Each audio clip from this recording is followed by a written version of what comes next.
Gracias por la visita. ¿Cómo anda usted? Gonzalo, muchas gracias por posibilitarme estar acá unos minutos con ustedes.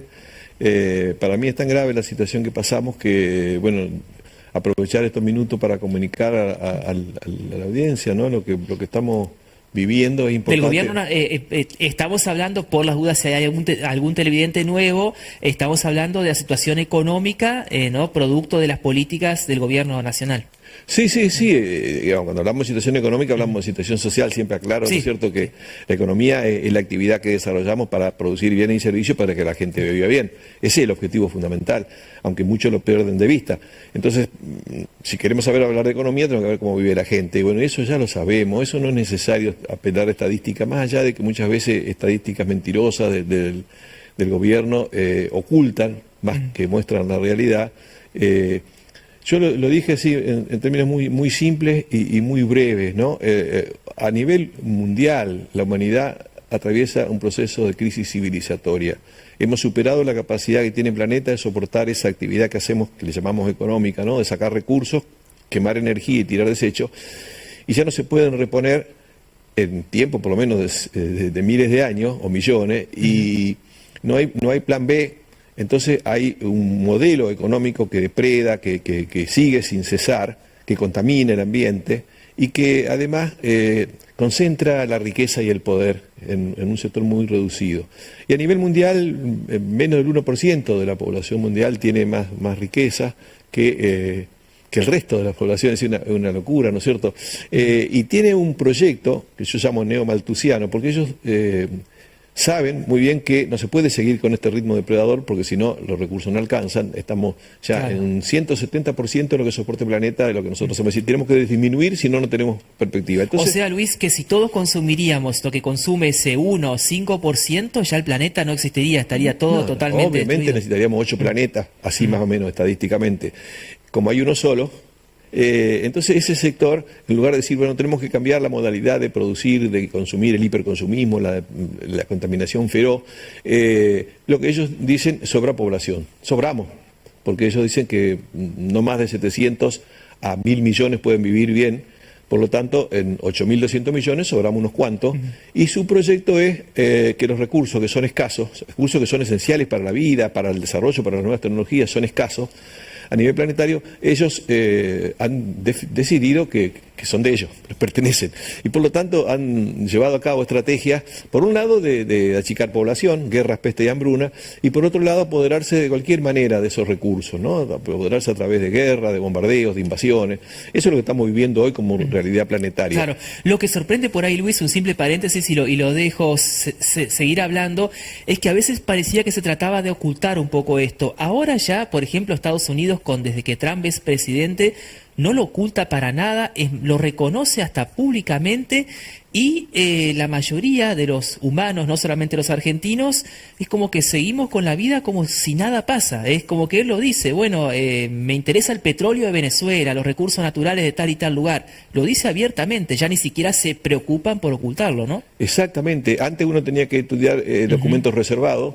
Ya no es necesario ir a la clase de la Ferriera ahora, ya me lo dice Trump directamente. Hoy ya lo dicen abiertamente, es una barbaridad, ¿no es cierto? Una barbaridad porque en paralelo han logrado, no sé si copar un poco la mente de la mayoría a través de la manipulación de los medios de comunicación, del manejo muy inteligente, ¿no es cierto?, de la inteligencia humana de la mente, y han hecho que ha habido una pasividad muy grande en la gente, y bueno, hoy está, yo digo esto para bajar a la realidad argentina, ¿no es cierto? Ellos han visto América Latina, ya la definieron, ¿no?, ya el siglo pasado, como una zona de sacrificio. Zona de sacrificio para ellos significa necesitamos los recursos y sobra población. Yo siempre digo sobra, pero sobramos, porque yo no estoy dentro de lo que se salva, no, van a quedar muy pocos.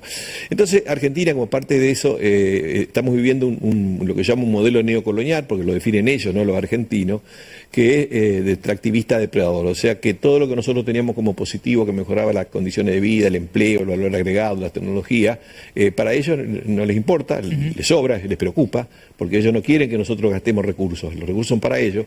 Entonces, han impulsado un modelo que lamentablemente lo asumió de manera gradual todo el proceso democrático, se ha sometido a la democracia a esos intereses, y son sectores que nos están saqueando. Yo digo el saqueo porque ellos quieren no solamente los recursos físicos materiales, que esos son las supuestas actividades que han crecido en la economía argentina, es decir, la monoproducción de transgénico, la megaminería a cielo abierto, la extracción de hidrocarburos, y la actividad financiera, que es una actividad parasitaria, pero que tiene que ver un poco con los capitales que manejan el mundo, que ganan sin hacer nada. Entonces, esas son las actividades que han impuesto, en este caso, a la Argentina, y que la han asumido los distintos gobiernos. Claro, usted dice, sin ir tanto hacia atrás, lo hizo Cristina, lo hizo Alberto, Macri, y ahora Milei lo profundizó más, algo más o menos así. Sí. Lo empezó con mucha claridad. Nosotros teníamos un modelo económico-social que garantizaba condiciones de vida digna para la gran mayoría de la población hasta mediados de los años 70. Eso fue destruido sistemáticamente y se fue construyendo este nuevo modelo. Apareció en la década del 90, con el justicialismo, después siguió con distintos gobiernos, pero la esencia no se modificó. Es decir, se priorizan las actividades de la minería a cielo abierto, el fracking, que trae petróleo, pero son actividades que son de las más contaminantes del mundo, que contaminan totalmente el territorio, el ambiente, son zonas de sacrificio porque ya no puede vivir más la población en esa cercanía, y la actividad financiera, que es una actividad parasitaria. Esto es importante entenderlo para poder saber a dónde vamos cómo estamos hoy. ¿Por qué? Porque la actividad financiera enriquece, usurera, digamos, y parasitaria, enriquece a un puñado de grandes capitales que empezaron con la famosa bicicleta financiera de Martínez de O, donde traían dólares, lo depositaban en pesos, el dólar el gobierno lo mantenía sin variación y ellos en pesos obtenían altas tasas de interés que se las daba el mismo Estado. O sea, el Estado operaba para que ellos se enriquecieran muchísimo.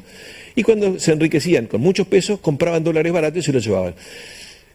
¿Y el dólar de dónde sale? Sale de nuestras exportaciones, pero no alcanza para esa velocidad. Entonces el Estado empezó a endeudarse para traer dólares para que los especuladores se los llevaran.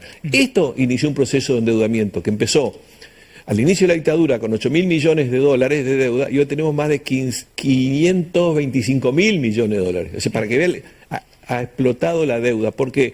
Porque como no alcanza para abastecer el saqueo de estos sectores, el Estado se endeuda. Y cuando el Estado se endeuda, después le queda el problema de tener que pagar los intereses y devolver. Claro. Como nunca alcanza, entonces estos mismos sectores le dicen al Estado, achiquen el gasto. ¿Pero cuál gasto? Y el gasto del jubilado, el maestro, el médico, en acción social, en la universidad, la investigación. Y eso es justamente lo que nosotros encontramos, la profundización de este rumbo a partir de este último gobierno. Luis, ahora la consulta es si es malo, si es negativo o no endeudarse. Recién justamente hablando con un compañero, él me decía, bueno, hoy en día la economía personal de uno, si no te endeudas para adquirir algo, algún bien, la verdad que es imposible, sí o sí hay que endeudarse. O sea, ¿es malo endeudarse o es malo para qué se utiliza ese endeudamiento? Claro, ¿se entiende? No podemos compararlo porque el endeudamiento en la Argentina ha sido inclusive investigado por un juez y se hizo se llegó finalmente a la decisión del juez en el año 2000, que dice esa deuda que hicieron asumir al Estado argentino y a través del Estado al pueblo argentino es una deuda fraudulenta, ilícita. Claro. Y por lo tanto no debió ni siquiera pagarse los intereses. No fue para crear más puestos de trabajo, no llegó a la Argentina, fue para fuga de capitales. Bien. Es decir, que no lo vimos los argentinos. Pero esa deuda ha venido creciendo y cada vez se la hacen pagar más a los argentinos. Entonces no es lo mismo. Pero además, eso tiene mucho que ver con lo que vos decís, ¿no es cierto?, de que ¿por qué nos endeudamos? ¿Por qué se endeuda el Estado? Y fundamentalmente la deuda principal tiene que ver con los intereses que hay que pagar de esa deuda fraudulenta. Intereses que hoy se están manipulando, se están escondiendo, pero significan cifras fabulosas. Y el tema es que si esto sigue, esta bicicleta sigue, porque hoy el dólar sigue siendo una variable manipulada. Pero, o sea que no es lo mismo si yo me endeudo, por ejemplo, para comprarme una casa y dejar de pagar el alquiler, que si me endeudo para hacerme una fiesta y gastarme toda una noche y listo. O sea, son distintos tipos. Argentina se endeuda para hacer una fiesta, gastársela en una noche. Totalmente, pero no es la Argentina la que se endeuda. Digamos, sí, endeudan al país, pero la fiesta no es para todos. La fiesta es para unos pocos. Es decir, había un proceso de concentración. Las grandes corporaciones, que son las que saquean el país, los grandes bancos internacionales fundamentalmente, fundamentalmente, son lo que pasa en la fiesta. Pero después esa fiesta tiene que pagarla el resto de la ciudadanía. ¿Y cómo se paga? Y porque dice, bueno, el Estado tiene que achicar el gasto. ¿Y dónde le achican el gasto? En el pago de intereses, y que ahora... No, es tremendo. Y le hacen pagar no solamente achicando el gasto, a las provincias no le dan, no hay gasto en infraestructura, las rutas están destrozadas, se están desmantelando organismos que llevaron décadas y esfuerzos para generar una posición, por ejemplo, en el término de ciencia y técnica, de todo el sector de energía atómica, el INTA, están destrozando todo porque no les interesa. Entonces, el problema es el siguiente, esa deuda que en lugar de pagarla a los que pasaron por la fiesta, se la hacen pagar a los que menos tienen, a través de una política tributaria donde la mayor parte de los impuestos no los pagan los que más tienen y más ganan, que son los que no saquean, sino que los pagan la mayoría de la gente que tiene menos recursos, aún el desocupado. ¿Por qué? Porque lo pagan a través de los bienes que consumen. Entonces, por ejemplo, el grande especulador... El IVA sería, ¿no? ¿Cómo? Uno de los, es el IVA, los impuestos internos, los ingresos brutos. Es decir, uno ni sabe que lo está pagando, porque si no se lo discriminan, ahora sí lo discriminan, pero en la energía... Ahora, eso lo pagan lo que yo digamos, ¿no es cierto?, los giles y los perejiles, porque, por ejemplo, la energía tiene una gran componente de impuestos nacionales, provinciales y municipales. Si uno ve la tarifa de lo que paga energía eléctrica, ¿no? Ahora, la mega minera son grandes corporaciones que destrozan, vuelan la cordillera, contaminan el curso de los ríos, destruyen glaciares, pero además ocupan una gran cantidad de agua y de energía. Y esa energía, por ejemplo, una mega minera en una provincia de cordillerana gasta más energía que toda la provincia junta, esa mega minera. Pero por esa energía no paga impuestos. Entonces, ¿quiénes pagan los impuestos? Y pagan los chiquitos. Ahora están sacando impuestos a las ganancias, el RIGI, el super RIGI, como le llaman ahora, nuevo, le pone tope, es decir, vienen supuestamente para promover inversiones, pero la inversión ¿en qué consiste? En que ellos vienen y nos sacan los recursos. Pero por ahí pueden decir, bueno, viene la empresa minera, genera puestos de trabajo y el famoso efecto derrame. ¿Eso existe o no existe? Claro, para nada existe. La mega minería a lo largo de 25 años, no más, empezaron en el 97, o sea, casi 30 años, en la Argentina la totalidad de las empresas mega mineras, para el año pasado no tenía más que 11.000 empleados. 11.000 empleados. No tienen nada, es nada prácticamente, no tienen efecto. Y sin embargo, no generan empleo, pero se llevan todo y contaminan. Entonces, ¿cuál es la inversión? ¿Cuál es el efecto que tiene esa inversión? Es nulo. Porque cuando dicen traemos inversiones, y por ejemplo traen maquinaria que la hacen allá, lo hacen ellos afuera. Entonces, ¿eso qué inversión no significa? Pero lo traen inclusive sobrevaluada y eso les permite después retirar todo la ganancia y la renta que obtienen. Es decir, no tienen efecto multiplicador. La Argentina, según el PBI famoso, ¿sí?, que el año pasado creció un 3, 3,5, hoy este año calcula, ¿no es cierto?, un 2 y pico %, oculta más de lo que muestra. ¿Por qué? Porque hay sectores que han desaparecido, ¿sí?, hay sectores que han caído mucho y hay sectores que han crecido una locura. ¿Cuáles son los que han crecido? La mega minería, el petróleo, es decir, la energía, los agronegocios también un poco, y el sector financiero. Todos son sectores que están en manos de muy pocas corporaciones, que no generan casi empleo, que se llevan la plata afuera y que no pagan casi impuestos. Entonces, en términos de lo que nosotros hicimos, la economía tiene que garantizar condiciones de vida digna para todos. Bueno, estamos lejísimos de eso. Y lo que yo insistía al comienzo, y acá trato de cerrar, yo decía plan masacre, porque esto ya viene por todo. Ya no tiene límite. Entonces el plan masacre es masacrar la sociedad. La estructura social nuestra garantizaba históricamente, después fue degradándose, que la gran mayoría de la población podía tener trabajo, tenía ingreso digno, había una pobreza muy, muy reducida, la industria era un sector importante, lo mismo que el comercio interno. Bueno, todo eso se destroza porque de esa manera... Hay una primarización de la economía, sería. Hay una reprimarización brutal de la economía, pero eso, ¿qué garantiza? Que la gente queda desocupada o con ocupación precaria o inclusive con ocupación formal pero muy bajo ingreso y no consume. Quieren destruir la clase media, que es la que más teóricamente consume. ¿Por qué? Porque eso les deja los recursos para que se los lleven. Entonces es una enorme contradicción que nosotros seamos un país tan rico y tenemos, por ejemplo, producción y exportación récord de carne vacuna, pero tenemos los niveles de consumo de carne vacuna per cápita más bajos de la historia. Y nosotros tenemos exportaciones récord de energía, ¿sí?, de petróleo y gas, de hidrocarburos, pero resulta que estamos pagando precios inmensos por el gas, por el combustible y por la tarifa eléctrica. Entonces, ¿cómo puede ser? Porque no es para nosotros. O sea que lo que vamos a ver ya es, o ya lo estamos viendo, ¿no? Menos obreros que tienen uniforme de la fábrica, que van a producir una heladera, por ejemplo, y más gente que tiene el uniforme de la empresa de reparto de pedidos, por ejemplo, los famosos Claro. monotributistas. Mira, que reparten el trabajo, motos, bicicletas el trabajo y trabajos formal, así. el trabajo Ajá. reconocido, han desaparecido de que si yo este gobierno 340.000, más o menos 340.000 empleos formales, los informales mucho más, ¿no es cierto? Y miles de empresas, el 99% de las empresas fueron empresas pyme. ¿Por qué? Porque este modelo no le va a dar lugar. Y se piensa que van a, no solamente las 26.000 que han desaparecido, sino que para fin de año calcula que van a ser 40.000. Y esas empresas no se van a recuperar más. Y eso es un proceso, es un círculo vicioso, porque hay menos ingresos por menos salario, menos ingresos por las jubilaciones, menos ventas porque hay más desocupados. Entonces, va a haber más despido y va a haber más cierre. Y eso va a hacer que sea... Entonces, esto es lo que yo insisto, que no hay... esto no nos lleva a ningún futuro mejor, porque hacer el esfuerzo y el sacrificio es para que cada vez estemos peor. Acá, justamente, lo que tenemos que revertir esta situación, modificando, y la única forma es tratar de frenar el saqueo gigantesco de que somos objeto. Claro, porque la esperanza creo que todavía está en una parte de la sociedad, es decir, bueno, hago el esfuerzo, me compro menos ropa, hasta salgo menos a comer afuera o compro menos alimentos, porque después de este esfuerzo van a venir muchos años positivos, muchos años buenos. Es como cuando uno está estudiando y hace el esfuerzo los últimos días de un parcial, Claro. bueno, y hago el esfuerzo y me saco una buena nota y después tengo vacaciones. Usted dice... esto no va a Yo suceder. O sea, seguimos insistía desde el esforzándonos, pero comienzo no pasa nada. que no hay que esperar que cambie, porque no hay ninguna medida, no hay ningún anuncio, no hay ninguna de las leyes que se aprobaron que indique que esto va a cambiar el rumbo. Al contrario, van más a fondo. Y el Fondo Monetario, hablando de fondo, ¿no?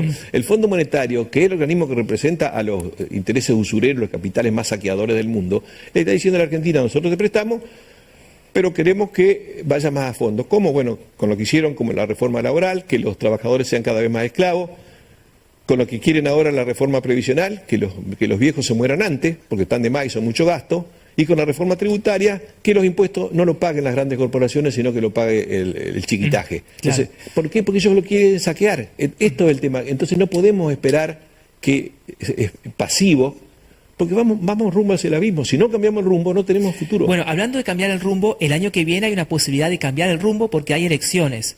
Pero según su panorama, Luis, dice que es más o menos todo lo mismo. Sí, Cristina con sus matices, Macri, Duhalde, etcétera. Bueno, la época menemista que usted dice ahí empezó básicamente todo con la dictadura y Menem.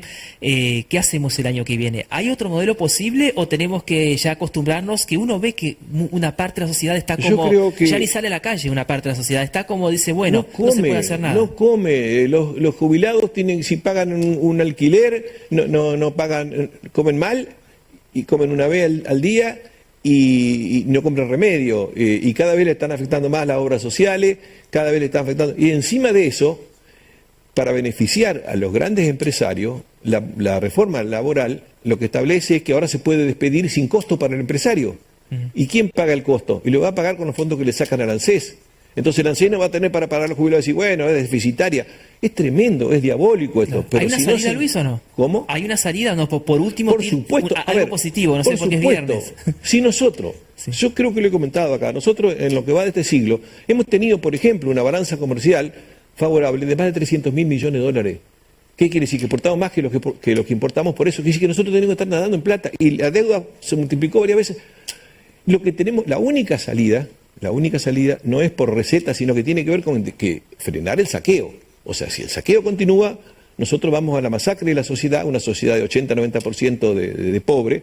Nosotros vamos a la masacre del ambiente, porque lo que se promueven son actividades depredadoras del ambiente y contaminantes. Vamos a la masacre del territorio porque se está entregando parte del territorio a grandes capitales. Y la masacre de la soberanía, porque nosotros estamos entregando soberanía por décadas, como por ejemplo entregar el río Paraná, como por ejemplo entregar partes bueno, todo lo que es, por ejemplo, el complejo científico-tecnológico que nosotros hemos desarrollado. Si no cambiamos eso, no tenemos futuro. Entonces, esta no es alternativa. Esto es seguir la marcha hacia el abismo.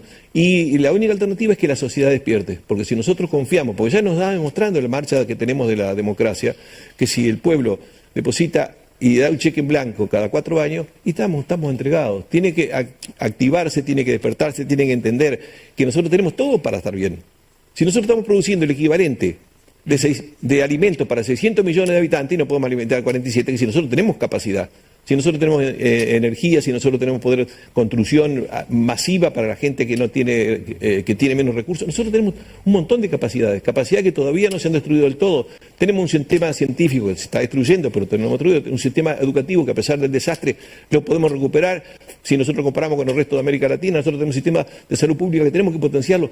No se demandan tanto recursos, pero sí un cambio fundamental en la orientación de las políticas públicas y la política económica, algo que lamentablemente no aparece en los discursos de los partidos políticos que son los que están gobernando en la oposición responsable, como se le dice, porque se han sometido a los intereses y a la presión de estos sectores poderosos. Luis, podríamos seguir hablando, pero bueno, lamentablemente veo que pese a que es viernes, que estamos en la previa al partido de la selección, Luis no me va a decir algo positivo para alentarnos a vivir este fin de semana y sigue manteniéndose en su postura, ¿no?, de este plan realmente muy complicado, plan masacre, como dice Luis, que propone justamente el gobierno nacional. Así que bueno, gracias por la charla y bueno, lo seguiremos invitando seguramente. Simplemente para cerrar te digo, tenemos potencialidades extraordinarias para garantizar un país y una sociedad con condiciones de vida dignas para todos. Tenemos las posibilidades.